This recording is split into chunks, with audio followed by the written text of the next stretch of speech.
Bueno, ahora nos acercamos al desvío que hacia la izquierda nos llevaría a Ontanar, donde hacen además, es un pequeñito pueblo donde hay casas rurales y hacen un queso de cabra extraordinario y muchas sendas y de fin, un buen lugar para el retiro. Y si tomáramos Ontanar, que es por donde vamos a volver, saldríamos por San Pablo de los Montes, donde hay un antiguo monasterio que fue en principio visigodo, están las ruinas y bueno, y también hay mucha gastronomía de caza. Bien, es una zona con mucho atractivo más sobre todo en otoño y primavera. ¿Veis? Ya estamos llegando aquí, es clave. No os equivoquéis en este cruce, donde para ir a Malamoneda es clave. Atentos. Para el frente os diría Naval de Estena, a la izquierda Ontanar y confrontado aquí, fijaros bien que casi pasa desapercibido, yacimiento arqueológico de Malamoneda. Lo único que me queda un poco de duda es lo siguiente. No sé dónde he leído que según la ley de montes, los vehículos que no están autorizados o vayan a una dirección concreta no pueden utilizar los caminos de tierra. Eso necesito que alguno de vosotros me haga un comentario que tenga un conocimiento de causa, no que haya oído de oídas, porque nos ayudaría a todos. Bueno, por este camino, a unos 4 kilómetros, llegamos a Malamoneda. Bueno, el camino, como veis, no es una joyita, ¿eh? Es muy bonito, todo lo que quieras, pero yo que siempre he tenido coches altos para precisamente pues poder acometer estos caminos y llegar a sitios como este, ahora tengo simplemente un utilitario y hay que ir con mucho cuidado porque no están hechos estos coches para estos caminos. Bueno, después de 4 kilómetros de sufrir e ir contra el sentido común, que es no meterte con un utilitario como este por caminos como el que nos hemos aventurado, pues llegamos a un lugar que merece la pena, y no es otro que la torre y el despoblado de Malamoneda. Mirad qué maravilla, maravilla donde las haya.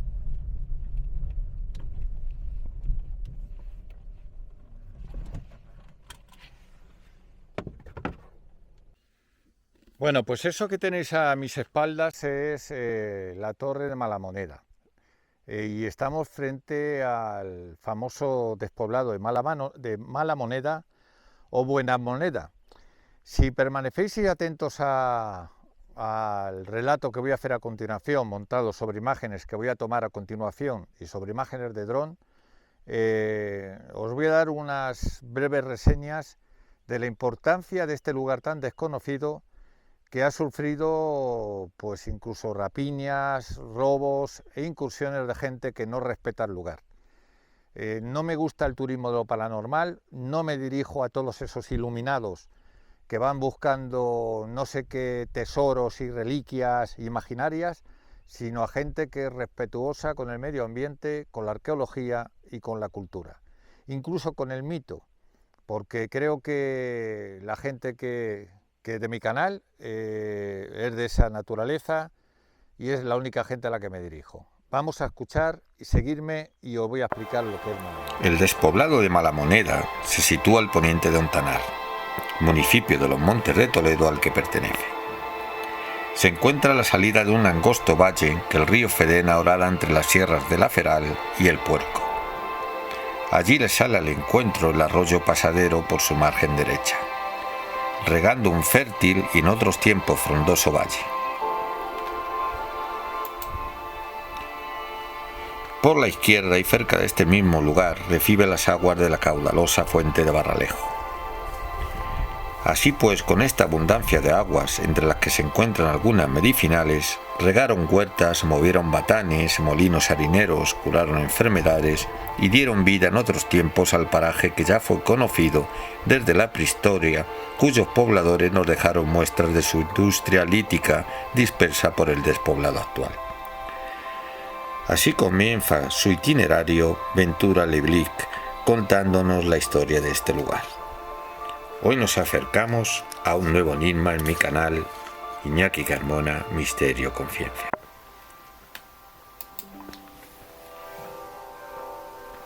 En Malamoneda existieron esculturas aunque no las hemos conocido.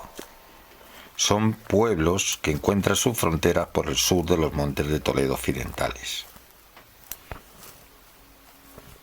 Manifestaciones artísticas representadas por las conocidas esculturas fomorfas de bóvidos, toros o novillos en piedra, conocidos como berracos. Sabemos por una información del párroco y alcalde de Ontanar, dirigida al corregidor de Toledo, don Alonso de Cárcamo, en 1554, de la existencia de una vaquilla de piedra con su cabeza, cuernos y cola, colocada en la torre. La toponimia en el caso de la Serrezuela de los Toros, especie de escalón entre el río y el Castillazo, cerca de las fuentes de Barralejo. Las leyendas de este lugar recuerdan la existencia de una cueva en cuyo interior se veneraba un toro. Una vez más encontramos la evocación del toro que nos sitúa sobre la pista de la cultura céltica. En Navardestena, lugar cercanos, apareció un cipo funerario con símbolos relacionados también con el toro o boi apis, al que se daba culto específicamente en Galicia. Todo ello nos induce a establecer una relación entre las esculturas y los símbolos materiales en torno a estos bóvidos, como animales de una cierta importancia en la vida de los antiguos pobladores de la comarca.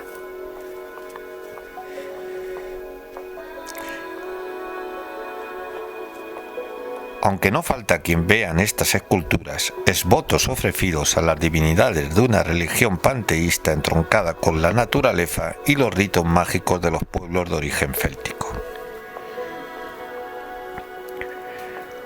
A esta cultura podría pertenecer el santuario, próximo a la entrada norte de Malamoneda, cerca del Vallejo del Fraile, situado de lo más alto del berrocal que domina el valle. Allí se aprecian, muy erosionadas, una serie de piletas con desagües, una de las cuales sobresale tallada en la pared vertical de la roca de mayor altura. Podemos imaginar que están asociadas a la práctica de ofrendas o sacrificios rituales, evocándonos al santuario de Panoias en Portugal. También aquí, en estas rocas y otras alrededor, se abren cavidades que pudieran tener una función ritualista en el que, a semejanza del santuario portugués, se sacrificarían animales, se quemarían sus vísceras en las piletas y en otras se vertería la sangre. Otro santuario o altar con una pileta en lo alto de un risco de granito aislado de poco más de 2 metros de altura, al que se sube por una escala tallada, lo encontramos en la confluencia del arroyo Jimena con el Torcón, en término de Navarmosa, cercana localidad. En torno a estas civilizaciones prerromanas puede encontrarse un magnífico petroglifo junto a una tumba que representa una gran serpiente ondulante con cabezas en ambos extremos, situada al este del despoblado actual dentro de la necrópolis. La serpiente representa los poderes protectores de la inmortalidad. En algunas civilizaciones está asociada al culto al árbol o a las aguas, lugares donde habita. En cualquier caso, cabría la posibilidad de encajar esta representación en alguna de las culturas célticas de Malamoneda. Pero ¿quiénes pudieron ser estos pobladores? Debió ser una sociedad dedicada eminentemente a la ganadería hasta su romanización, que debió aparecer hacia el siglo I después de Cristo. Llegarían gentes dedicadas a la minería, o quizá con el establecimiento de alguna colonia de soldados indígenas romanizados que favorecería el desarrollo del emplazamiento, organizándose socialmente según los esquemas culturales romanos entre los siglos III y IV.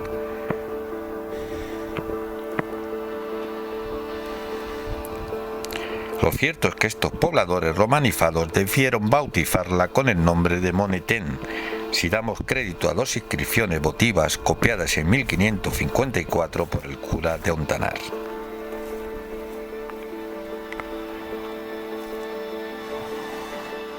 La organización social en Mala Moneda debió establecerse en los comienzos del siglo III y desarrollarse en los posteriores, encontrándose mayor auge en el momento de la crisis urbana del siglo III. Convive con la romanización del territorio la influencia cultural carpetana, poniéndolo de manifiesto las inscripciones copiadas en el siglo XVI. Una se corresponde con la comentada anteriormente y otra dedicada a los dioses carpetanos, encontrada junto al río Fedena a su margen izquierda, que dice Genio Provincia Carpetania, Municipes Moneten, al genio de la provincia carpetana, los municipes monetenses.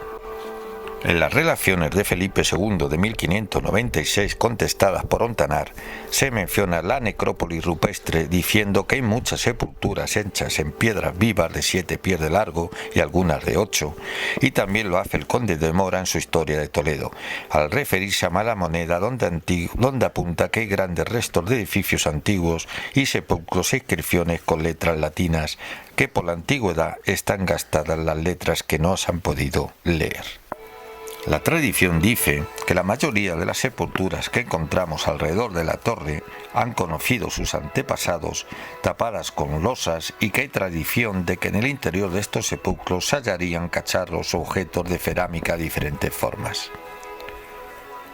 Podemos interpretar que si en la memoria de los campesinos de Mala Moneda de principios del siglo XX persistía la noticia de que sus antepasados las habían conocido tapadas, nos lleva a pensar que quizás es en el siglo XIX cuando aún permanecían tapadas y respetadas. Posiblemente con la desaparición de los frailes jerónimos de Mala Moneda y su abandono progresivo durante los siglos XIX y XX, las necrópolis son expoliadas.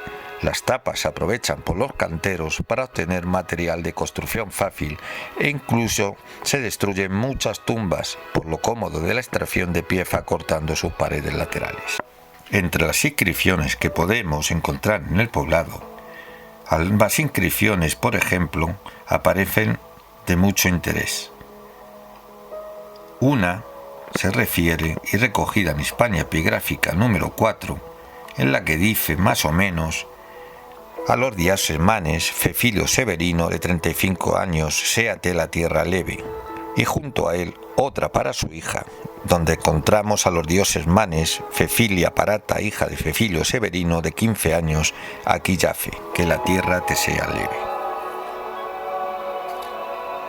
Dichas dos inscripciones fueron datadas a finales del siglo I y principios del II, y se corresponden verdaderamente con el lugar de enterramiento de un padre y una hija ya romanizados vecinos de Monetem, es decir, Mala Moneda. En el siglo V irrumpen en la historia de Hispania varios pueblos centroeuropeos que se acomodan en diferentes regiones.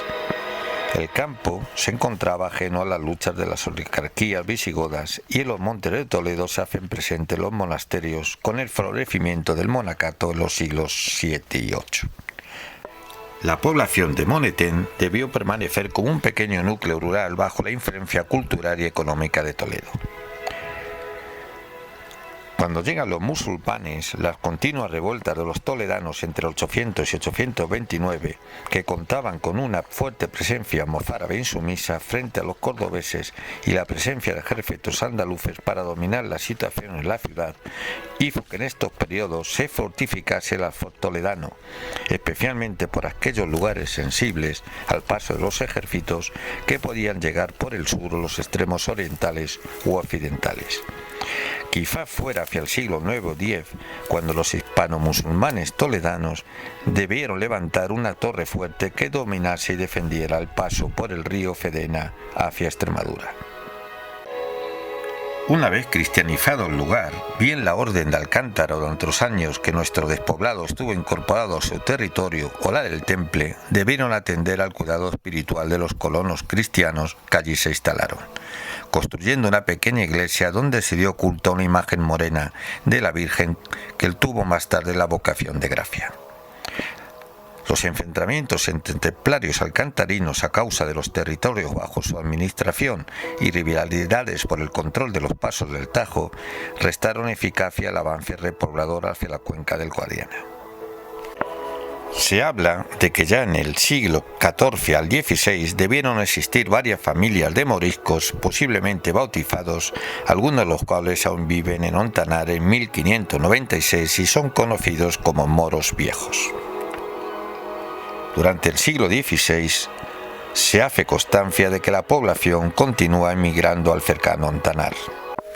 Los jerónimos de las islas vendieron la mayoría de sus propiedades en este lugar durante 1814 para atender a los reparos del monasterio toledano muy castigado por la Guerra de la Independencia, al ser convertido en cuartel general de la división francesa que cercó a Toledo en 1809, su monasterio de las islas extramuros de Toledo.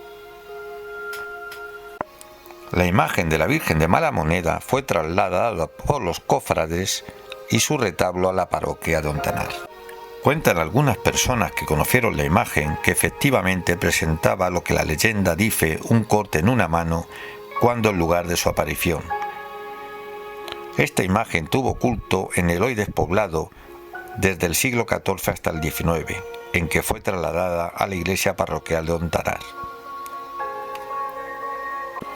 Contaban que en los cerros cercanos al río Cedena existía una cueva en cuyo interior se guardaba una mesa y sobre ella un toro de oro, rodeado de 4 velas. La noticia la recibieron de sus mayores y de los viejos de la torre, pero ellos no la habían visto nunca. Otra creencia de los últimos moradores de Mala Moneda nos habla de una necrópolis junto a la torre que llamaban el Cementerio de los Reyes, por haber aparecido tumbas como de gente importante por el ajuar que acompañaba a estos restos humanos. La necrópolis que podemos observar contiene cerca de un centenar de tumbas, todas de las mismas características rectangulares. Cerca podríamos visitar el interior del castillo, que está acá convertido en huerto, y las divisiones que existieron ya han desaparecido. Frente a la puerta del castillo se levantaba una pequeña iglesia a sus dependencias. Sus ruinas fueron demolidas en los años 70 del siglo pasado. Para acrecentar la leyenda de este sugerente lugar, decir que el castillo, el frontispicio del mismo castillo a la entrada, y la capilla fue llevada piedra a piedra por un enigmático alemán que compró una finca cercana. Se dice que tenía una amistad con Francisco Franco Bamonde. No sería la primera vez que el esoterismo alemán, propio de la Neuwerbe o heredero de la famosa Neuwerbe, se interesa por lugares similares como pudo ser la Virgen Negra de Melke, cuyo relicario desapareció después de una extraña visita de 2 alemanes que interrogaron por ella. Lo cierto es que este enigmático alemán se llevó todos los restos que los templarios dejaron en la zona.